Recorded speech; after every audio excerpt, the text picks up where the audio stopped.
പിതാവിൻ്റെയും പുത്രൻ്റെയും പരിശുദ്ധാത്മാവിൻ്റെയും നാമത്തിൽ ആമേൻ. എൻ്റെ പ്രിയപ്പെട്ടവരെ, ഇന്ന് ജൂൺ 26 വെള്ളിയാഴ്ച. അമ്മേ പരിശുദ്ധ അമ്മേ, അമ്മേ പരിശുദ്ധമേ, ദൈവമാതാവേ, കൃപാസനത്തിലൂടെ ഞങ്ങളുടെ ദേശത്തിനും അമ്മ മധ്യസ്ഥം തേടി തന്ന എല്ലാ അനുഗ്രഹങ്ങൾക്കും കൃപകൾക്കും ഞങ്ങളിപ്പോൾ ഹൃദയം നിറഞ്ഞ നന്ദി പറയുന്നു.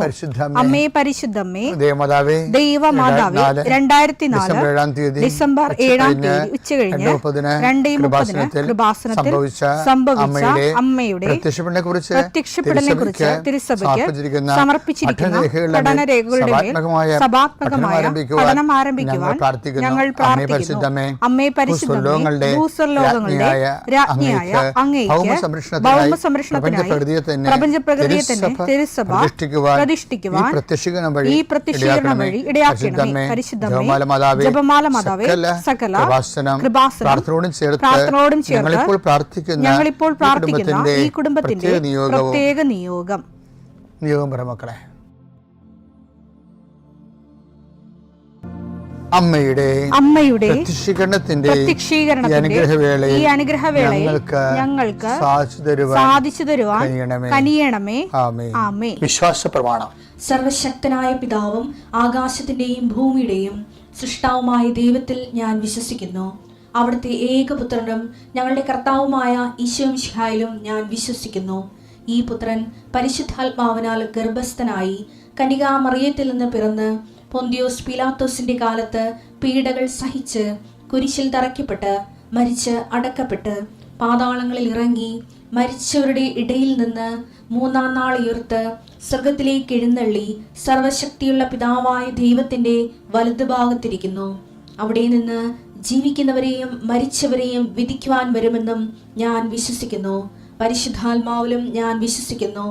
വിശുദ്ധ കത്തോലിക്കാ സഭയിലും പുണ്യവാന്മാരുടെ ഐക്യത്തിലും പാപങ്ങളുടെ മോചനത്തിലും ശരീരത്തിന്റെ ഉയർപ്പിലും നിത്യമായ ജീവിതത്തിലും ഞാൻ വിശ്വസിക്കുന്നു. ആമേൻ.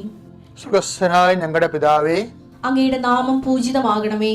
അങ്ങയുടെ രാജ്യം വരണമേ. അങ്ങയുടെ തിരുമനസ് സ്വർഗത്തിലെ പോലെ ഭൂമിയിലും ആകണമേ. അന്നു വേണ്ടുന്ന ആഹാരം ഇന്ന് ഞങ്ങൾക്ക് തരണമേ. ഞങ്ങളോട് തെറ്റ് ചെയ്യുന്നവരോട് ഞങ്ങൾ ക്ഷമിക്കുന്നത് പോലെ ഞങ്ങളുടെ തെറ്റുകൾ ഞങ്ങളോടും ക്ഷമിക്കണമേ.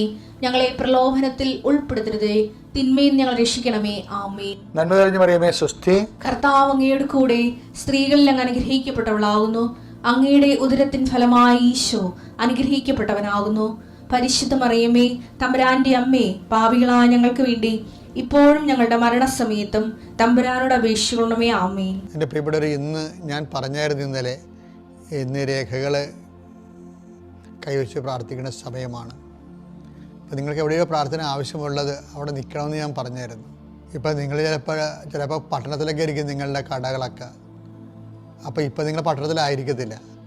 അപ്പോൾ എൻ്റെ മക്കൾ ആ മൊബൈലിൽ ആ പടം ഇട്ടാൽ മതി, അല്ലെങ്കിൽ ആ പടൻ്റെ ഫോട്ടോയോ വല്ലതും കൊണ്ട് വെച്ചാൽ മതി.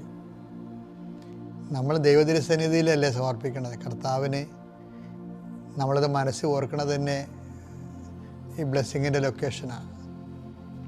അതുകൊണ്ട് അച്ഛൻ പ്രാർത്ഥിക്കാൻ പറയുമ്പോൾ ഭക്തിയോടെ നിൽക്കണം, ആദരവോടെയാണ് ഈ പ്രാർത്ഥനയിൽ പങ്കെടുക്കേണ്ടത്. കർത്താവ് നിൻ്റെ ജീവിതത്തിൽ പ്രവർത്തിക്കേണ്ട ഒരു സമയമാണിത്. കർത്താവിൻ്റെ വിശുദ്ധ പൗരോഹിത്യത്തെ മഹത്വപ്പെടുത്തണമേ. കർത്താവെ, സഭയിലുള്ള സാന്നിധ്യം പ്രകടമാക്കണം. 40 വർഷം ഞാൻ അർപ്പിച്ച കൃപാനയുടെ യോഗ്യതയാണ്. കൃപാസന അൾത്താറെ ജീവനോടെ പ്രത്യക്ഷപ്പെട്ട പരിശുദ്ധ അമ്മയുടെ മാധ്യസ്ഥത്തിലെ ഞാൻ മക്കളെ ആശീർവദിക്കുന്നു. കർത്താവ്, വിദേശത്തൊക്കെ പോകാൻ വേണ്ടി ഒരുങ്ങുന്ന ആൾക്കാരുണ്ട്. പലതരത്തിലുള്ള ഇൻ്റർവ്യൂവിനൊക്കെ പോയിട്ട് ചിലയിടത്ത് തോക്കും, ചിലയിടത്ത് കാശ് കൊടുക്കും, ചിലയിടത്ത് ഒരു അംബിഗസ് ആയിട്ട് വരും. നടക്കുമോ ഇല്ലേ എന്നൊക്കെ അറിയാൻ പാടില്ലാത്തൊരു കൺഫ്യൂഷനുള്ള ആൾക്കാരുണ്ട്. അവിടെ കൺഫ്യൂഷൻ എല്ലാം മാറ്റണേ. പ്രഭാതത്തിൽ അങ്ങോട്ട് നാം വിളിച്ചപേക്ഷിക്കുന്ന അങ്ങയുടെ മക്കളുടെ മേലെ അവിടെ കണ്ണുനീര്, ഞാൻ നിൻ്റെ കണ്ണുനീരെല്ലാം കുപ്പിലാക്കി വെച്ചിരിക്കണമെന്ന് പറഞ്ഞില്ലേ, ഞാൻ നിന്നെ എൻ്റെ കൈവെള്ളയിൽ കാർവ് ചെയ്ത് വെച്ചിരിക്കുന്നു എന്ന് പറഞ്ഞില്ലേ. കർത്താവേ, നീ ഞങ്ങളോട് കാണിക്കുന്ന കരുണയും കരുതലുമാണത്. വിനാശത്തിൻ്റെ കൊടുങ്കാറ്റ് കടന്നു പോകുമ്പോഴും കർത്താവേ, നിൻ്റെ ചിറകളുടെ ഉള്ളിൽ ഞാൻ അഭയം പ്രാപിക്കുന്നു എന്ന സങ്കീർത്തനോട് ചേർന്നുകൊണ്ട് കഷ്ടകാലങ്ങളിലൂടെ കടന്നു പോകുന്ന മക്കളെ കൈവെള്ളയിൽ അങ്ങ് സൂക്ഷിക്കുന്നവർ നന്ദി പറയുന്നു. കർത്താവെ, ഒത്തിരിയേറെ പരീക്ഷകൾ എഴുതിയിട്ടുണ്ട്. നീറ്റ് ഉൾപ്പെടെ എഴുതിയിട്ടുള്ളൊരു മക്കളുണ്ട്. അവർ ഇങ്ങനെ ആശങ്കയോടെ ഇരിക്കുകയാണ്. എവിടെ കിട്ടുമോ കിട്ടിയതല്ലേ കർത്താവേ, അർഹമായ എല്ലാവർക്കും അത് കിട്ടാനിടയാകണം. പക്ഷേ ഭാവിയിൽ പഠിക്കാം, ഇപ്പോൾ കുറച്ച് മാർക്ക് കുറഞ്ഞെങ്കിലും ഭാവിയിൽ അത് കരകയറുമെന്ന് അങ്ങേക്കറിയാമല്ലോ ഈശോയെ. അങ്ങനെയുള്ളവർക്കെല്ലാം സീറ്റ് കൊടുത്ത് അവിടെ ജീവിത പന്താവ് ക്രമീകരിക്കണമെന്ന് പ്രാർത്ഥിക്കുന്നു. എൻ്റെ കർത്താവെ, +1 +2 പഠിക്കുന്ന കുഞ്ഞുങ്ങളുണ്ട്. അവർക്ക് അഡ്മിഷൻ പശുക്കൾക്ക് അഡ്മിഷൻ്റെ സമയമാണ്.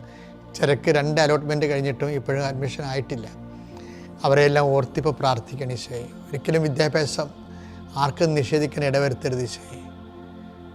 എല്ലാവരും പഠിച്ചു ഈ കാലഘട്ടത്തിന് വെല്ലുവിളികളെ അതിജീവിക്കാൻ പ്രാപ്തമാകുന്ന രീതിയിൽ അങ്ങനെ മക്കളെ നീ അനുഗ്രഹിക്കണം. മക്കളെ പഠിപ്പിക്കാൻ പറ്റുന്നില്ലല്ലോ എന്ന് ഓർത്ത് വേദനപ്പെടുന്ന മാതാപിതാക്കന്മാർക്ക് നീ പുതിയ പോംവഴികൾ കാണിച്ചു കൊടുക്കണം. കർത്താവെ, ഗവൺമെൻറ്റുകളെ അടിസ്ഥാന വിദ്യാഭ്യാസം +1 +2 ആക്കാൻ, അത് സൗജന്യമാക്കാനും അത് എല്ലാവർക്കും അഡ്മിഷൻ കിട്ടുന്ന രീതിയിൽ വിദ്യാഭ്യാസ മേഖല നവീകരിക്കപ്പെടാൻ കർത്താവ് ഇടയാക്കണമെന്ന് പ്രാർത്ഥിക്കുന്നു.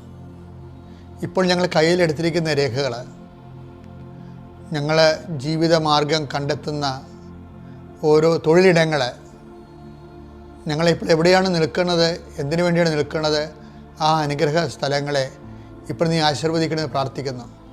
കർത്താവെ, ഞങ്ങൾ ഉപയോഗിക്കുന്ന ജീവിതമാർഗത്തിന് വേണ്ടി ഉപയോഗിക്കുന്ന തൊഴിലിടങ്ങളെ നീ ആശീർവദിക്കണം. അതിൻ്റെ രേഖകളെ, ചിലപ്പോൾ നമ്പർ കിട്ടാത്തവരുണ്ടാകാം, നമ്പർ അതിനെ അപേക്ഷിക്കുന്നവരുണ്ടാകാം. ഏതെല്ലാം തരത്തിൽ ഏതെല്ലാം രേഖകളാണ് വേണ്ടത്, ആ രേഖകൾക്കെല്ലാം നിലവിലുള്ള ദോഷങ്ങളെ, തടസ്സങ്ങളെ, കിട്ടാനുള്ള തടസ്സങ്ങളെ കർത്താവിൻ്റെ നാമത്തിൽ ബന്ധിക്കുന്നു.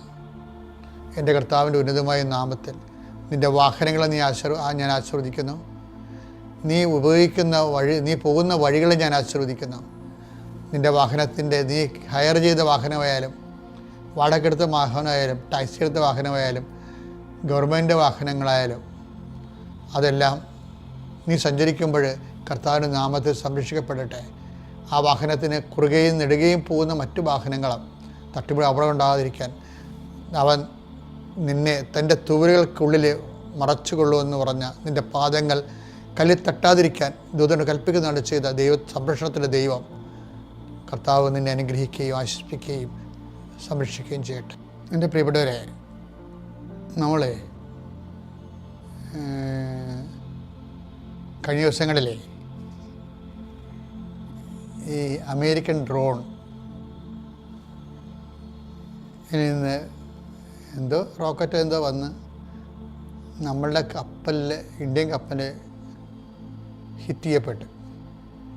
3 പേര് മരിച്ചു. ഇന്ത്യ വളരെയേറെ ഹോട്ടായി ഈ വിഷയത്തിൽ. രാജ്യം പണ്ട് മുതലേ ഒരു മാന്യത ഉള്ള ഒരു രാജ്യമാണ്, നമുക്കറിയാം. നമ്മുടെ രാജ്യം നൂറ്റാണ്ടുകളായിട്ട് ഒരു മാന്യത സൂക്ഷിക്കുന്ന രാജ്യമാണ്, പക്ഷേ എല്ലാ റിലേഷനിലും. പക്ഷേ ഈ വിഷയത്തെ പ്രതികരിക്കാതിരിക്കാൻ പറ്റാത്തത് കൊണ്ട് ഉടനെ നമ്മുടെ അമേരിക്കൻ എംബസിയിലെ അംബാസഡറിനെ വിളിച്ചിട്ട് ജയശങ്കർ ശാസിക്കുകയല്ല, നമ്മുടെ പ്രതിഷേധം അറിയിക്കുന്നു. അത് ഒരു മാന്യമായ നയതന്ത്ര നടപടിയാണത്, പ്രതിഷേധം അറിയിക്കുക. പിന്നീട് അതിൻ്റെ പ്രൊസീജിയർ ഉണ്ടാകും ബാക്കി. ഞാനിത് പറയുന്നത് വെച്ച് കഴിഞ്ഞാൽ, ഈ അംബാസിഡർ എന്ന് പറയുന്നത് പോലെയാണ് ഈ പരിശുദ്ധാത്മാവ് നമ്മളിൽ വർക്ക് ചെയ്യണത്. ദൈവത്തിൻ്റെ അംബാസിഡറാണ്. പിന്നെ ഇതിൻ്റെ വിഷയം എന്ന് പറയുന്നത്, ഈ 2-3 രാജ്യങ്ങളുണ്ടല്ലോ, ദൈവരാജ്യം, ലോകരാജ്യം, പിന്നെ നരകരാജ്യം. അപ്പം ദുഷ്ടാത്മാവ്, ലോകാത്മാവ്, ദൈവാത്മാവ്. അപ്പോൾ ഈ ഏത് ആത്മാവിനാലാണ് നയിക്കപ്പെടുന്നതെന്ന് ഈശോ ചോദിച്ചിട്ടുണ്ട്. പല ആത്മാക്കൾ ഉള്ളത് കൊണ്ടാണ് അല്ലേ ഈശോ ചോദിച്ചിട്ട്, വാട്ട് സ്പിരിറ്റ് ലീഡ്സ് യു. നമ്മുടെ ലൂക്കാൻ്റെ സുവിശേഷത്തിലുണ്ടത്. അങ്ങനെ ഇതൊരു അപകട മേഖലയാണ്. അതായത് ഏത് വിധത്തിലുള്ള ആത്മാവെന്ന് പറയുമ്പോൾ ആത്മാക്കൾ പലവിധം ഉണ്ടെന്നല്ല വ്യക്തമാകണത്. ഏതാത്മാവാണ്? ഇപ്പം മാതാവ് ചോദിക്കണില്ലേ, ഇതെങ്ങനെ സംഭവിക്കും, ഞാൻ പുരുഷനെ അറിയുന്നില്ലല്ലോ. അപ്പോൾ എന്താണ് മാലാഖ പറയണത്? പരിശുദ്ധാത്മാവ് നിൻ്റെ മേൽ വരും. അതിൻ്റെ ശക്തി നിൻ്റെ പ്രവർത്തിക്കും. അവിടെ എന്താണത്? അത്തിൻ്റെ പരിശുദ്ധാത്മാവാണ് വരണത്. അത്തിൻ്റെ ശക്തിയാണ്. ഈ ദൈവാത്മാവിനാൽ നയിക്കപ്പെടുന്നവർ ദൈവത്തിൻ്റെ മക്കളാണെന്ന് നമ്മുടെ പൗലോസിൻ്റെ ലേഖനത്തിൽ വായിക്കുന്നുണ്ട്. 8:14 ദൈവാത്മാവിനാൽ നയിക്കപ്പെടുന്ന ദൈവത്തിൻ്റെ മക്കളാണ്. അപ്പോൾ ദൈവത്തിൻ്റെ ആത്മാവിനാണ് നയിക്കപ്പെടുമ്പോൾ നമ്മൾ ദൈവത്തിൻ്റെ മക്കളാകും. അതാണ് ഈ അംബാസഡർ ഇന്നെന്ന് പറയണത്. ദൈവത്തിൻ്റെ പരിശുദ്ധ അംബാസഡറായ പരിശുദ്ധാത്മാവ് നമ്മളിലുള്ള സമയത്താണ് നമ്മൾ ദൈവമക്കളായിട്ട് മാറുന്നത്. ഇനി നമ്മൾ വേണമെങ്കിൽ ഈശോ പറഞ്ഞ പോലെ പണ്ട് സബദി പുത്രന്മാരുടെ കാര്യമില്ലേ, അവർ സമരിയാക്കാരുടെ തലയിൽ തീയും ഗന്ധകവും വീഴാൻ വേണ്ടിയല്ലേ അധികാരത്തിന് വേണ്ടി ചോദിക്കുന്നത്. അപ്പം നശിപ്പിക്കാനല്ലേ അത്, അവരെ നശിപ്പിക്കുക. അപ്പം നശിപ്പിക്കുന്ന ആത്മാവെന്ന് പറഞ്ഞാൽ എന്താണ്? യോഹന്നാൻ 10:10 എന്താണത്? കൊല്ലാനും നശിപ്പിക്കാനുമാണ് കള്ളൻ വരുന്നത്. അപ്പം അത് ഒരു അരൂപിയാണ്, കള്ളൻ്റെ അരൂപി, ദുഷ്ടൻ്റെ അരൂപി, പൈശാചിക അരൂപി. ഇപ്പം നമ്മൾ കുറേ സംഭവം കണ്ടില്ലേ? പൈശാചിക അരൂപിയുണ്ട്, പരിശുദ്ധാത്മാവുണ്ട്, പിന്നെ ഇത് കൂടാതെ എന്താണ്? ഈ ആത്മാവെ സ്വീകരിക്കാൻ ലോകത്തിന് പറ്റത്തില്ലെന്ന് ഈശോ പറഞ്ഞ 14:17 യോഹന്നാൻ്റെ സുവിശേഷത്തിൽ. അപ്പോൾ ലോകത്തിൻ്റെ ആത്മാവും ഉണ്ട്. ഇതിൻ്റെ ഒരു വിഷയം എന്ന് പറയുന്നത് നമ്മളിൽ ആത്മീയ ജീവിതം എന്ന് പറഞ്ഞാൽ എന്താണ്? ആത്മാവിനാൽ നയിക്കപ്പെടുന്ന ജീവിതമാണ്. ഈ ആത്മാവ് നമ്മളെ നയിച്ചില്ലെങ്കിൽ നമുക്ക് ആത്മീയ ജീവിതം ഇല്ല. അങ്ങനെ ആത്മീയ ജീവിതം ഇല്ലാത്ത ഒരു തുര്യ സ്റ്റേജ് ഇല്ല ശരിക്കും പറഞ്ഞാൽ. അതിന് പകരം ആത്മീയ ജീവിതം ഇല്ല എന്നുണ്ടെങ്കിൽ ലൗകിക ജീവിതം ശക്തിപ്പെട്ടിരിക്കും. ലൗകിക ജീവിതം മൂത്ത് വരുമ്പോഴാണ് നരക ജീവിതം തുടങ്ങുന്നത്, പൈശാചിക ജീവിതം. അപ്പോൾ ഇതിൻ്റെ വരുന്ന വിഷയം എന്ന് പറയുന്നത് ഈ ദൈവാത്മാവിനാൽ നയിക്കപ്പെടുന്നില്ല എന്ന് പകരം ലോകാത്മാവാണെന്നുണ്ടെങ്കിൽ സംഭവിക്കാൻ പോണത് എന്താണ്? പരിശുദ്ധാത്മാവ് കിറ്റാകും. ഉടനെ പരിശുദ്ധാത്മാവ് നമ്മുടെ ഉള്ളിൽ നിന്ന് വിട്ടുപോകും.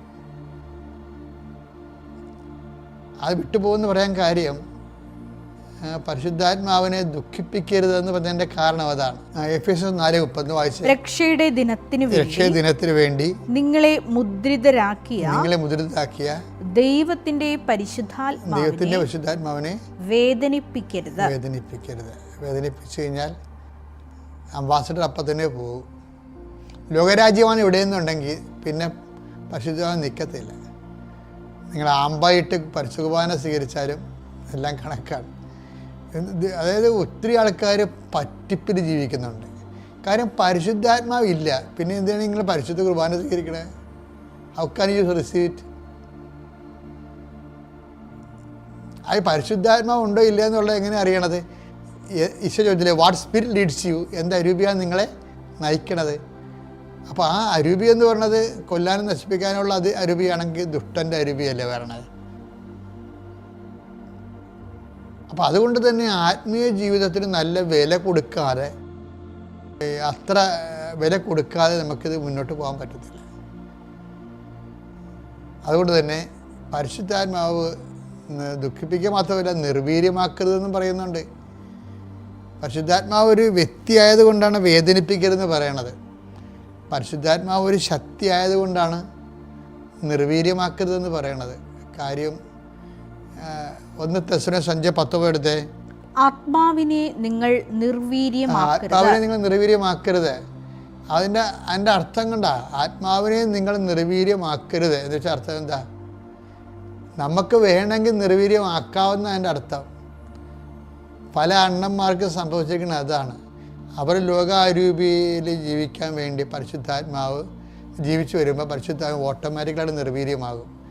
പിന്നെ പരിശുദ്ധാത്മാവ് നിർവീര്യമായ സ്ഥിതിക്ക് പിന്നെ ഒന്നും ആ വ്യക്തിയിൽ നിന്ന് പ്രതീക്ഷിച്ചിട്ട് കാര്യമില്ല. ആ വ്യക്തി നന്മകളൊക്കെ ചെയ്യുമായിരിക്കും. അത് ആൾ കളിക്കാനും വേണ്ടി മറ്റുള്ളവരുടെ മുമ്പിൽ